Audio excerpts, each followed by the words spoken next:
Atsi Haupa, Duhiname Etzatuitza Shuimi Hanu. Hello, everyone, relatives and friends. I'm honored to be here with you at the White House. Yes, you can sit down, please. I'm so honored to be here with you at the White House to celebrate President Biden's establishment of Chuckwalla National Monument and to reflect on the Biden-Harris administration's conservation legacy.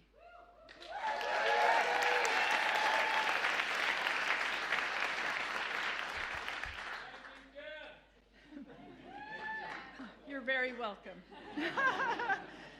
Hiking Painted Canyon with Chairman Tortes in the Coachella Valley last year was a highlight of my time as secretary, and I am so proud that I was able to keep up with him. Chuckwalla is an incredible place, and one in which we are all so lucky to experience as our ancestors did. There is no better way to appreciate the land than to walk it, hearing, seeing, and smelling the earth. Today is special because it represents another example, a capstone really, of the Biden-Harris administration's unwavering commitment to protect the places we all love while uplifting and empowering those who have stewarded them across time. As everyone here knows, Chuckwalla is a living landscape that vibrates with beauty in painted canyons. It's a place where desert valleys and woodlands provide a home for many species of plants and animals. It's a place that families and adventurers from around the world seek out for unmatched recreational opportunities. And it's a place that has been stewarded over millennia by our indigenous ancestors, as evidenced by the songs the tribes still sing today of the trails that weave across the region. When President Biden and I first stepped into these roles, we understood fundamentally that tribes must be at the forefront of our efforts to conserve the lands and waters we all depend on. Today, I'm grateful for President Biden's leadership. I'm grateful he has listened to tribes and local communities across the country and has committed our administration to conserving the places that are core to our identities and to our shared experiences. Above all, I'm grateful for the outstanding partners we share this day with. Today, the Chuckwalla National Monument is protected for all of us.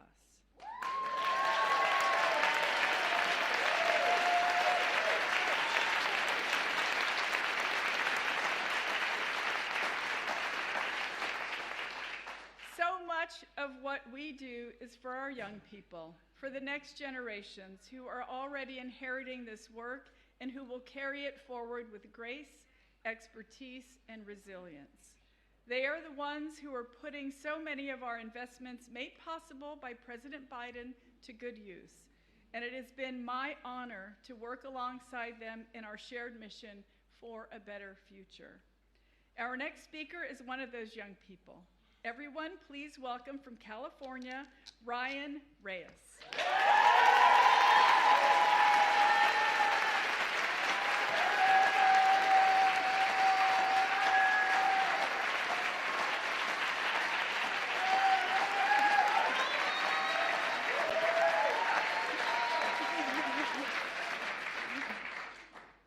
Thank you. Thank you, Secretary Haaland, for your inspiring words and for that beautiful picture you painted. Hello, my name is Ryan Reyes. I was born and raised in the Coachella Valley with my parents and 3 younger brothers, just about 30 minutes from Chuckwalla. As a child, I didn't appreciate the natural treasures found in my backyard. It wasn't until after I left California to go to college in a big city that I realized I needed to be around the mountains, the sun, and the beauty of the desert. I quickly returned home to the Coachella Valley to finish college and started coming regularly to Chuckwalla to hike, stargaze, and enjoy the beauty of the desert. After finishing college, I interned as a Chuckwalla Youth Ambassador for a nonprofit that works to protect California deserts.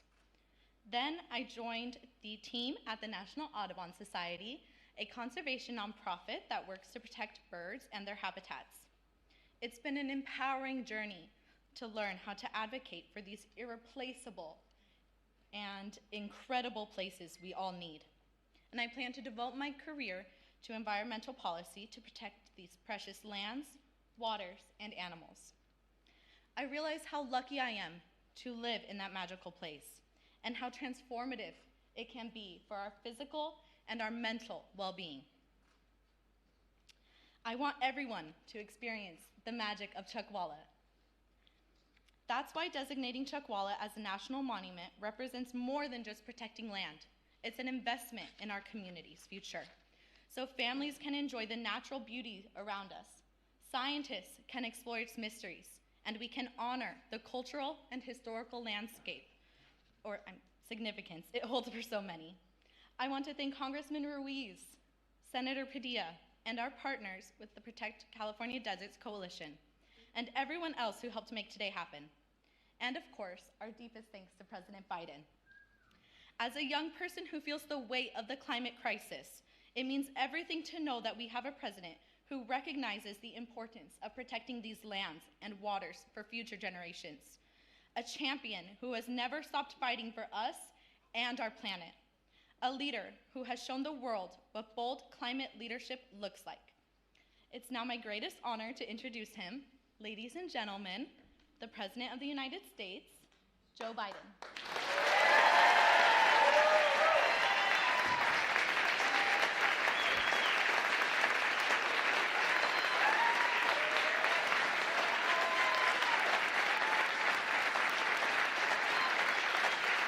Thank you, Ryan. Thank you, thank you, thank you. Please.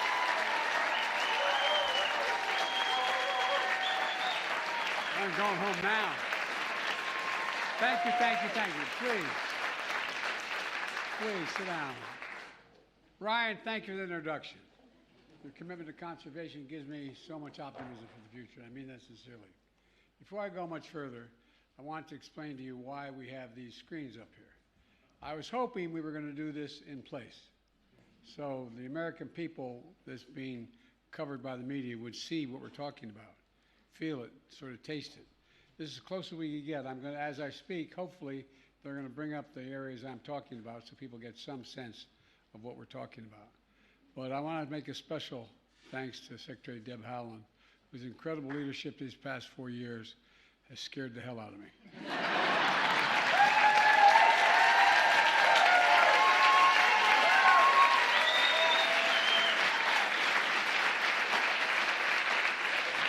I've been doing this job a long time, not as president, but in public life. I'm afraid to tell her no.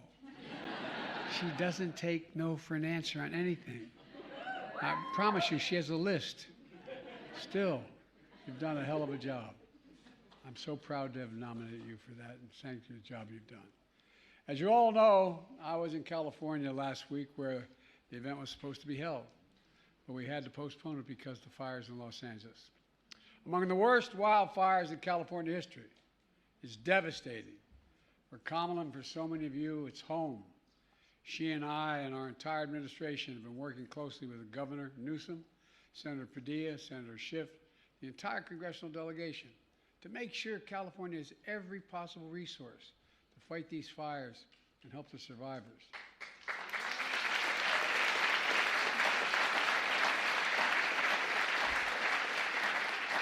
And fight back against the misinformation that's going out. You know, that includes our heroic firefighters and first responders. The heart of the nation are with the victims and families left behind and all the people who've lost their homes, livelihoods, and so much to these fires. It's been devastating. It's incredible. It's incredible. Thousands of homes lost. Folks, yet another reminder, tragedy like this is not about blue states and red states, not about conservatives and liberals. It's about the United States of America. The United States of America. And now, to turn to today's event, in addition to Secretary Haaland, we have elected officials of the community and from the tribal community, the Indian nations. I learned that a long time ago from Danny Inouye. Just want you to know that, okay? I once said those Indian reservations, no, Joe, come here. Anyway, I was only 30 years old, but I learned it really quickly. Look, members of the California delegation, Senator Padilla, Representative Ruiz, champion legislators to establish these national monuments. Key members of my administration, Brenda, Chair of the Council of Economic Equality, and the staff from the Bureau of Land Management, the Fire Service, the Forest Service. Like many families, Jill and I made it a tradition to take our children and grandchildren to national parks and monuments every year. I wanted them to see, feel, smell, taste, look at just what has been preserved. And every time I looked at it, I thought about Teddy Roosevelt and these people, all they preserved. Imagine had they not acted. Imagine had they not acted. And I wanted them to witness the majesty and beauty of America. It's absolutely majestic. Our natural wonders are the heart and soul of our nation. And you all know it in this room. They unite us, they inspire us. It's a birthright we pass down from generation to generation. And that's why on day one of my administration since then, we've been carrying out the most aggressive climate agenda ever in the history of the world.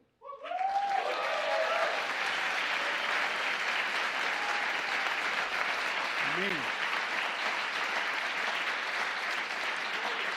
And make no mistake, I was able to do it because of you. I know I mean it. But I'm not kidding you. Because of you, including historic steps to conserve our natural resources for the ages. My second week as president, I signed an executive order establishing the first ever conservation goal to protect 30% of all our lands and waters everywhere in America by 2030. 30%.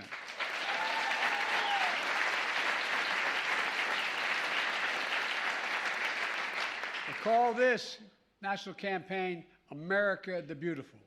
That's what it's called, America the Beautiful. And over the last 4 years, we've delivered with your help, putting America on track to meet that bold goal.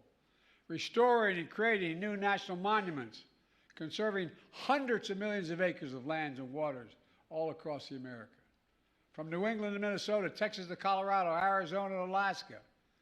I've also created the first national marine sanctuary in the United States, proposed by indigenous communities, and I thank you for your push. I thank you for your push.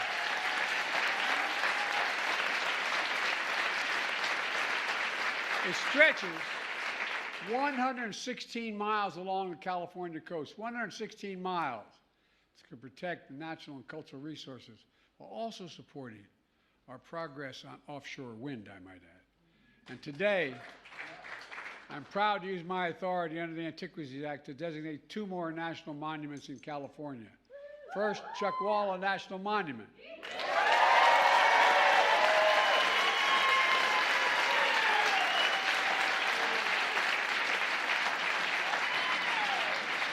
In the Southern California desert, this monument will protect more than 624,000 acres of wildlife habitat and sacred ancestral lands.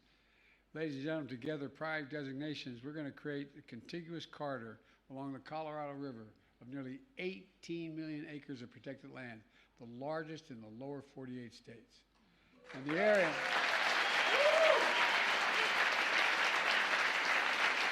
For those at home who may be listening, that's bigger than the entire state of West Virginia. And it's called the Moab-Mojave Conservation Corridor. Look, today's action will also protect and preserve mountain ranges and rugged canyons, desert floors and deep valleys, sandy slopes, stunning peaks. Tucked away in the desert landscape are beautiful springs and over 50 rare plants and animals. Palm trees, cacti, lavender flowers, lizards, mountain lions, bats, bighorn sheep, owls, desert tortoises. I mean, this is incredible what's there. This action also preserves the mosaic of trails woven together by tribal nations that trace their origins back thousands of years. And left behind in these trails are ancient ceramics, tools, rock art, sacred ceremonial sites that will also be preserved. We're also preserving ruins of old mines from the 1800s. Their construction drove out indigenous people from their homes, a reminder of the harm that was done. There are remnants of U.S. Army camp, trained units of desert combat shortly after we entered World War II. For generations, This place of wonder has attracted outdoor enthusiasts from hikers, horseback riders, exploring these vast lands, as well as scientists and geologists who are studying how the earth evolved. Many veterans also returned here to heal their wounds, mental and physical, and invisible wounds as well, seeking solace and serenity in ways that only nature can provide. And you all know that. Only nature can provide some of this, nothing else. And next door to this monument, solar energy is being built, which proves what I've often said. We don't have to choose between the environment and the economy or between conservation and clean energy. We can do both at the same time. At the same time.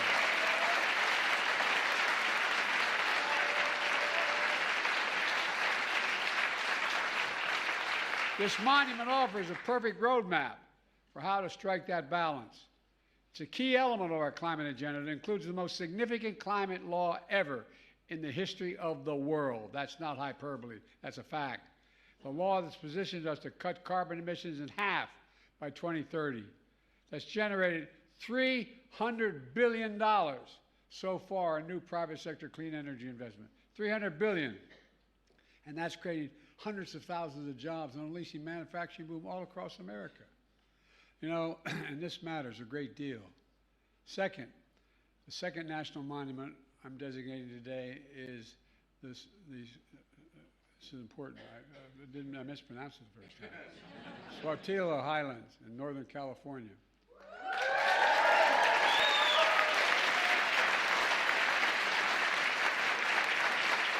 240,000 acres of mountains that contain pristine waters and forests, and stunning rock formations, lava fields, craters, and volcanic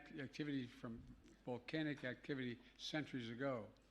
At the center of these highlands, a dormant volcano cradles a beautiful lake inside the summit.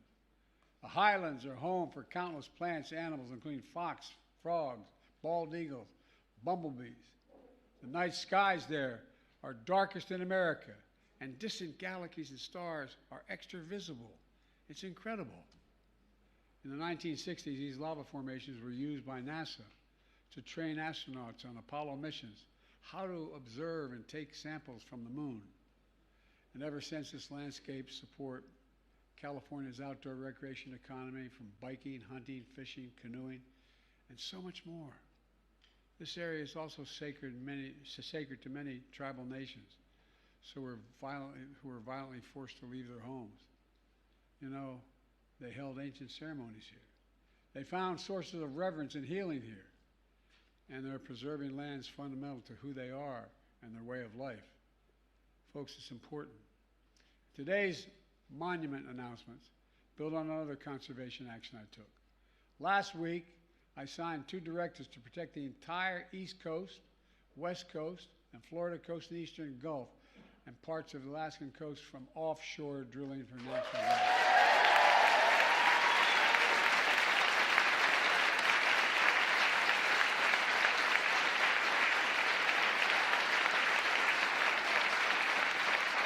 And I might add, that is a big deal. My state's only 3 feet above sea level. Oh, you're laughing, but it's important. Nearly 40% of Americans live in coastal communities. And it's not only good for the environment, it's good for our economy. It'll protect coastal fishing industry that generates $320 billion of income a year. Beach tourism that generates nearly $220 billion annually. And 3 million American jobs. It also saves us billions in potential damages by avoiding oil spills like the Deepwater Horizon. You know, in the spirit of conserving not just the waters and lands, but our history, I did something else.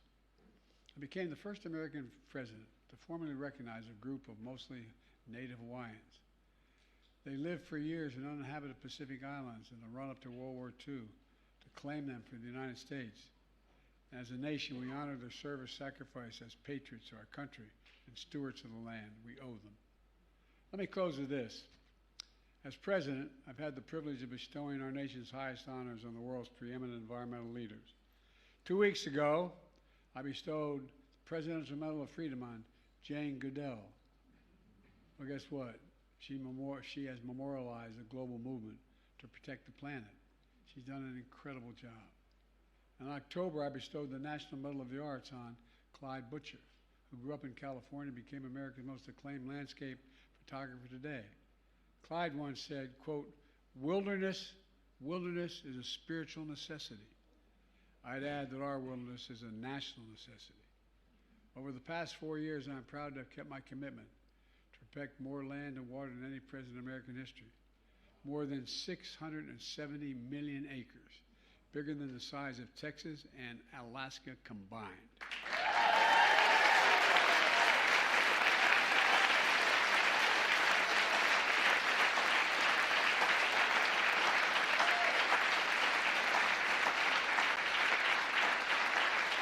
And without you standing up with me, we could have never done it. It's about our planet, our people. It's about America itself. Our outdoor treasures are the pride of our country, the bond between the physical and spiritual world, a bridge to our past and to our future.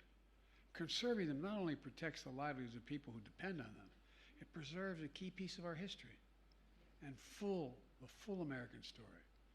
It unites us through the ages. It connects us to something bigger than ourselves. And above all, it reminds us of who we are. I just had another baby grandchild born. Guess what? Actually, to be precise, I hate to say it, a great-granddaughter, son, great-grandson. And guess what? Think what this means for your children, your grandchildren, your great-grandchildren. I mean it sincerely. Think of what it means if we don't do this. Above all, it reminds us of who we are. We're the United States of America. And there's nothing beyond our capacity when we do it together. I want to thank you all again because it's not hyperbole. I could have never done any of this without the support of the people in this room. You stepped up. You made the case. People listened to you. Ordinary people listened to you about how important this is. And by the way, if I had my way, I'd make sure everyone could see the natural wonders because they'd have a more reverent view of where we are. So folks, God bless you all, and may God protect our troops. Thank you.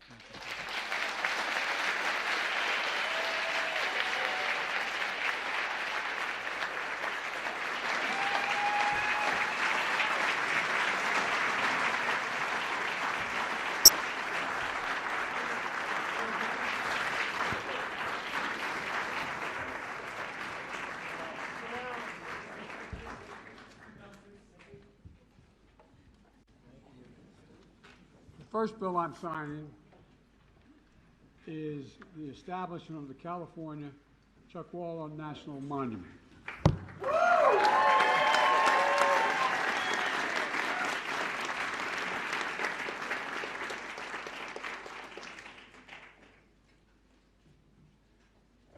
Today's the 14th, right? Yes.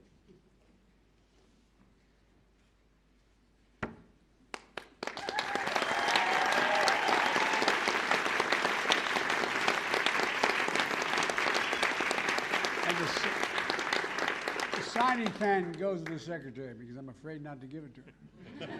You've done an incredible job, and I'll get each of you a signing pen. All right. You're welcome.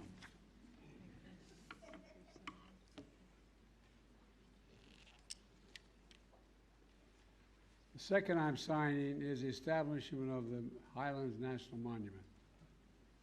Here we go. Got to fill this in.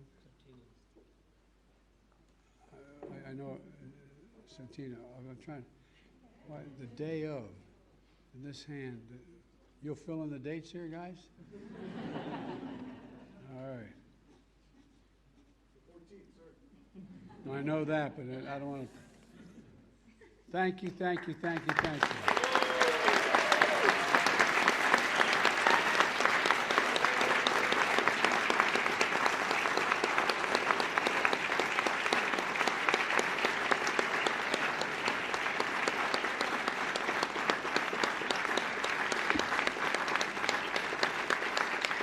very much.